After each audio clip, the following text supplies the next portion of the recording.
RTO कार्यालयातील आरोग्य शिबिर व वही वाटप कार्यक्रमासाठी उपस्थित असलेले सूर्यमामा असतील, कोकण शाखेचे शाखा प्रमुख असतील, काही असतील, उपस्थित सर्व रिक्षा चालक, विद्यार्थी बंधू आणि भगिनी सर्वांना माझा नमस्कार. सर्व स्टाफला, डॉक्टर स्टाफला नमस्कार, जिजाऊच्या टीमला नमस्कार. खूप आनंद वाटला की चांगल्या प्रकारे मेडिकलचा कॅम्प आज तिथे साजरा सुरू आहे. 750हून जास्त नागरिकांनी त्याचा फायदा घेतलेला आहे. मी यासाठी चालू इथे रिक्षा चालकांना सांगण्यासाठी तर आपण जरी रिक्षा चालवत असलो तरी मुलांना सांगा आता स्वप्न मोठी बघा, तर उद्याला रिक्षा कंपनीचा मालक आपला मुलगा मुलगी झाली पाहिजे. ज्या परिवहन कार्यालयामध्ये आपला कॅम्प भरतोय त्या परिवहन खात्याचा सचिव आपल्या मुला मुलीला होण्यासाठी स्वप्न दाखवा. आपल्या बरोबर निव्वळ आज आम्ही आलोय असं नाही, आपल्या बरोबर आदरणीय आमच्या पक्षाचे प्रमुख नेते एकनाथजी शिंदे साहेब आहे, शिवसेना पक्ष आहे आणि आम्ही सर्वजण आपल्या सोबत आहोत. मुलांना स्वप्न मोठी पाहायला सांगा.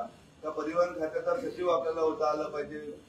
इतकंच नाही तर जिथे जिथे मुख्य जागा भेटेल शिक्षण खात्यामध्ये, तर उद्याला आपण तुमची घरं लहान असतील, मुलांना शिक्षणाची अडचण असेल तर इयत्ता 9वी पासून माझ्या ताब्यात स्वप्न पाहिलेली मुलं द्या, तर ज्याला उद्या प्रशासनामध्ये अधिकारी व्हायचे, त्याला DEE करून चांगल्या IIT सारख्या कॉलेजमध्ये जाऊन इंजिनिअरिंग करून पुढे एखाद्या गाडी बनवणाऱ्या कंपनीचा मालक व्हायचंय, ज्याला उद्याला न्यायाधीश व्हायचंय किंवा CA किंवा डॉक्टर व्हायचंय, ते विद्यार्थी तुम्ही इयत्ता 8वी नंतरच माझ्या ताब्यात द्या. आपली घरं मला माहिती आहे, छोटी छोटी घरं असतात, त्यामध्ये तुम्ही थकून बघून आल्यानंतर रात्री टीव्ही लावताय, त्यामुळे विद्यार्थ्यांच्या अभ्यासामध्ये व्यत्यय येतो.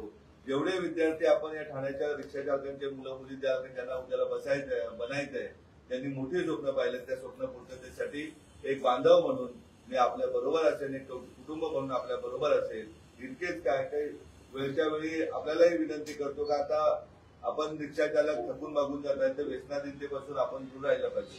आपल्या शहरातील कुठल्या समस्या असल्या तर शिवसेना म्हणून त्या समस्या आपल्या सोडवण्याचं मला बंधन करायचं असेल. मला सांगायला आनंद वाटतो का ठाण्याच्या 21 झोपडपट्ट्यांना आपल्याला गोरगरिबाच्या मुलांना शिक्षण देण्याचं काम सुरू आहे. का अगदी मुंबईसारख्या मुस्लिम वस्तीमध्ये सुरू आहे आणि येऊर सारख्या आदिवासी वस्तीमध्ये मुलुंडच्या कचरा ढिगामध्येही शिक्षण देण्याचं काम सुरू आहे. कारण जेव्हापर्यंत गोरगरिबाची मुलं चांगलं उच्च शिक्षण घेत नाही तोपर्यंत या देशाची गरिबी, आम्ही कितीही निवडणुकीला सांगितलं का गरिबी घालू तरी गरिबी जाणार नाही. तेव्हा गोरगरिबाचा मुलगा प्रशासनामध्ये मोठ्या स्तरावर बसेल, व्यवसायामध्ये मोठ्या ठिकाणी बसेल. इतकंच नाही तर उद्याला सर्वोच्च न्यायालयाचे न्यायाधीश ज्याप्रमाणे भूषण गवई आहेत, तोपर्यंत आपण ठाण्याचे मुख्यमंत्री बघितले, आज ठाण्याचा मुख्य सचिव तुम्हाला आम्हाला बघायचा आहे. त्यासाठी आपल्याला एकत्रित राहून शिक्षण मुंद्यामध्ये किंवा उद्याला खेळामध्ये जे विद्यार्थी पुढे असतील त्यांनाही पुढे नेण्याचं काम जिजाऊ करेल. आता नुकताच कोपरची शाखा किंवा इथल्या शाखेमध्ये ज्ञानेश्वर नगरच्या शाखेमध्ये मागणी केली.